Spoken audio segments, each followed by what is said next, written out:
Trailers are the best because it's sort of this concoction that's meticulously put together to try and captivate the audience into going to see the full-length film. As a viewer, it's a risk, a gamble even, a rush, but maybe, just maybe, it'll pay off in the end. And with a careful and well-trained eye, you might be able to spot the elements that tell you if a film is good or not. But I suppose that depends on the person's perspective, not the film itself. Hi, welcome back to Old Soul Podcast. My name is Bree, that's spelled B-R-E-I. Thank you so much. Today I will be doing a captivating trailers series, and I'm going to talk about 3 films specifically. It's going to be first, The Materialist, second, Weapons, and third, Superman. Again, my captivating series for trailers is specifically to sort of throw out thoughts and possibilities of what I think will happen in the film based off of the trailer, things that were exciting, and just sort of creating some sort of fun before the film comes out, because one of my favorite things to do and one of my favorite things about going to the theater is to watch the trailers. I don't like to miss the trailers. I like to see what's coming up. I like to see them several times, which I often do because I go to the theater like once a week. So I also thought that there would be other people that would enjoy talking about trailers because it's cool and it's fun. There's levels to trailers, of course, but I do think that there's something very beautiful about being able to captivate a story in a matter of seconds, if not a minute, and delivering it to an audience in sort of this well-curated package to try to convince them to purchase the ticket. And sometimes that's done well, and sometimes it's not. And that's a whole debate and probably will be until the end of time, but that's not why we're here. So first, I'm going to talk about The Materialist. I am excited that it feels like forever since we've had a romance, and I'm sure there's been some like straight to streaming, but I can't really recall the last time we had it seems more like a rom-com romance come to the big screen. There's usually like a dark element or like dark humor in a lot of the romances that I've seen, and a lot of them that I have seen have been straight to streaming or are just things that I've seen in like K-dramas I've recently watched. So I'm excited at the idea that the main character is a matchmaker who's also sort of in this love triangle with, it seems like, a past boyfriend or a past lover or a past maybe really close friend where there were feelings still attached. And then the other guy is like this wealthy, handsome man who is very interested in her and making it very clear from the trailer. And it seems like we're seeing her sort of compare, I can find love for other people, but what can I do for myself? And who is she going to choose? And obviously, when we get more context and we watch the film, we can sort of unravel that. But first glance, I'm like, you gotta pick Pedro. You gotta pick Pedro. I don't even know what his character's name is yet. But he's the guy who's going to be playing the handsome, rich guy who likes her. And, I know some people will be like, oh, it's so superficial, you just want her to end up with the rich guy. And I'm like, you know what? Yeah. Our economy is trash. I want her to be with a guy who she's attracted to. I'm hoping that he has, a good personality, because that could definitely derail my cheering for him in the film.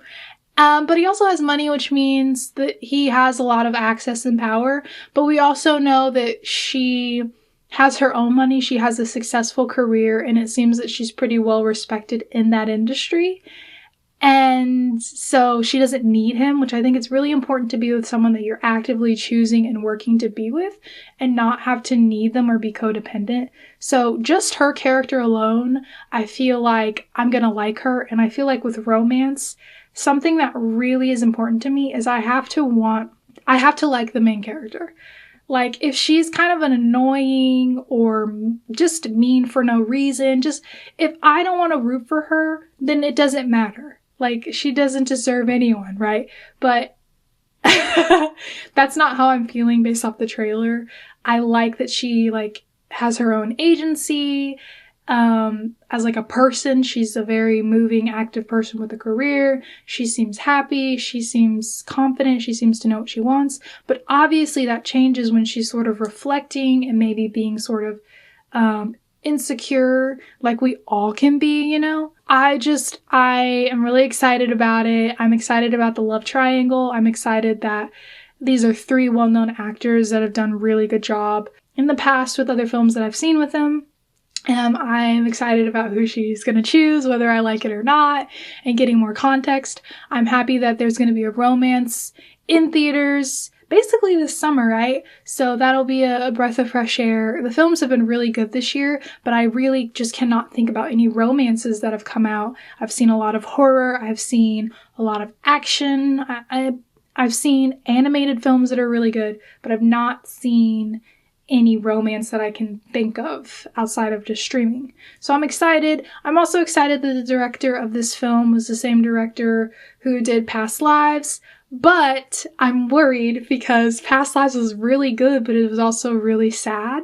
And it didn't necessarily have an ending that I liked, but an ending that I felt like was really realistic, which is a big reason why I really loved, enjoyed, and appreciated Past Lives as a film. Because often I think writers and directors will make films that satisfy the audience instead of satisfying what is really going to happen in real life. Which both can be good, but depending on the characters, you're just kind of like, okay, that's not realistic in this world, let alone for those characters. So I'm excited because I know the film's going to be good, okay? I just have a really good feeling. But I'm nervous because I don't think the ending's going to be what we want. Okay, I'll be back. Okay, so for the second trailer that I watched, it's Weapons. This is a horror film for those who maybe can never be convinced of watching a horror film. I was someone who worked really hard to be able to watch horror films as someone who grew up in church and like is very superstitious. And while I am still very paranoid and superstitious about a lot of things, maybe it's because I grew up going to church, but I've really learned to see the beauty in horror as this bigger symbolistic thing of like often themes of death and like self-reflection and mental health, and the way that horror can sort of show that is so different from your average film. But I also feel like it depends, like psychological horror, slasher, so there's levels and complexities to that. But I've been giving horror a lot more of a chance, and I've been super impressed with a lot of horror films that have come out just in years, but also sort of upset that they haven't won the awards that I think they're deserving of. And hopefully that'll change in the future, but until then, I'm just gonna support in the way that I can by recommending them to people. Or just talking about it and creating discussion, because specifically with captivating trailers, I don't know that the film will be good. There's just something about a trailer that excites you, that gets you to go see the movie, and you hope that it's good, just like with every film. These are the ones that stood out the most this time around. So Weapons is basically portraying itself as a story about children that go missing one night, but there's like a handful of children that go. Nobody knows where they went. They never returned. You see them, I suppose, on camera leaving, but there's no one with them. It's like they voluntarily went. Their arms are like frailing out on their sides like they're flying or pretending, which the immediate eeriness from this trailer is that they're children. So in any situation, obviously in horror with someone getting hurt or just the fear factor in general is always scary. And you can always envision yourself in that situation, which makes it more scary. But when it's, I suppose, innocent people, specifically children who can't fend for themselves and are small and fragile, it brings forth this really, really anxiety-inducing and extra levels of fear. And I think that horror film has done that a lot in several situations, like nursery rhymes being used in scary films, but has like a minor chord playing in the background. And it's effective. But starting right off with that, it's sort of this heavier vibe. And then you see that not only have these children gone missing, and it seems like they voluntarily left, and at night, where obviously like the cast of darkness sort of covers you, so it's harder to see things. It's just scary. And then you find out that those kids were all from the same classroom, and then parents are asking questions, specifically like, is this teacher related to this? And how that teacher must feel. But obviously we don't know if the teacher is just some innocent person who's either being framed by some person or some essence, or if she isn't, which is sort of a question that's coming up from the trailer, in my opinion, or if it's a parent who's deflecting, or if it's some supernatural being. You just don't know, and we're gonna go see the film to figure out what it is. But there's also a small clip where it looks like the teacher's going into her classroom at night for some reason, and all the kids are there, but they don't look like themselves. They're paler. They have like this creepy expression on their face. It's weird. And there's a connection clearly to either like this town, this school, maybe that classroom, maybe something happened in that classroom. I don't know. And the teacher seems to be the center point, the kids being the situation at hand and what's going on and what happened, and no one has answers. And the parents sort of trying to figure it out in their fear of where their children are, but also maybe taking out their fear and worry on the teacher. But the point is it because she did something wrong? We don't know yet. So I think it's really interesting.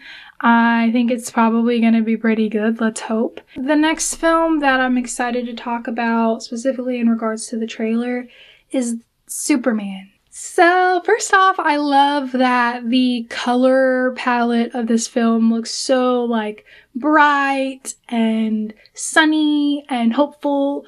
I also like that it feels sort of animated, which is a very specific stylistic choice for this director if you look at other films that he's directed. But I also just am a fan of action and superhero films, whether it be DC or Marvel. I grew up watching a lot of action and sort of superhero films as a kid because my dad just had it on the TV, or my dad would be really interested in the cartoons or the comics. And although I definitely don't claim to know everything about it, it's just always been accessible to me. So I feel like now that I've grown up as an adult, it's just weird for me not to go see those types of films. And of course, everyone has like their favorite actor who's played Superman or Batman or whatever. People have their favorites and their least favorites. And obviously a lot of that depends on the director. Everyone has their own take. And so on one end, it's like they're bringing the story back. Like they always do every 10 years. And we all know like the business of film and the IP ownership and things like that. But also I try to not be super annoying like that because every generation deserves to have their Superman. And every director who's given the chance deserves to sort of have their take. And you never know, it might just be a hit. And it looks like it might be. The hopefulness of Superman and that he is sort of like a god, basically. And he brings forth this hope for children and adults, and that he saves the world and he's there when we need him. But he's also like this wholesome guy who is just Clark Kent, and he has his glasses and he's a normal guy from the middle of nowhere, Kansas. And there's elements about it that are obviously always going to be the center point of the character arc and the backstory. But it looks like there's a lot going on in this film. I wonder what the runtime's going to be. We saw quite a few villains in the trailer. I don't know if they're trying to make a series of this again, but I'm excited for it. And I love that it seems like it's probably going to be good. And it's not going to be, the studio just being like, okay, we aren't going to do anything creative. We're going to throw something that we know will stick. And that doesn't always happen. I hope that it does well, and I'm going to go see it regardless. And I'm just excited. Sometimes you just need a hero flick to have fun and laugh and cry and see some people have a superhero in their world, even if you don't have one in your own. So, thanks for listening to my captivating trailers. Very freaking long, I guess, review of what I saw. Leave some comments below about what you're hoping for in the films. Maybe some things that you noticed that really stood out to you. Do you think it'll be good based off of the trailers like I do? Or do you think it's going to be maybe a dud? You just never know, I guess. And maybe some other trailers that you saw that you're excited for. Let me know your thoughts, and thank you. Bye.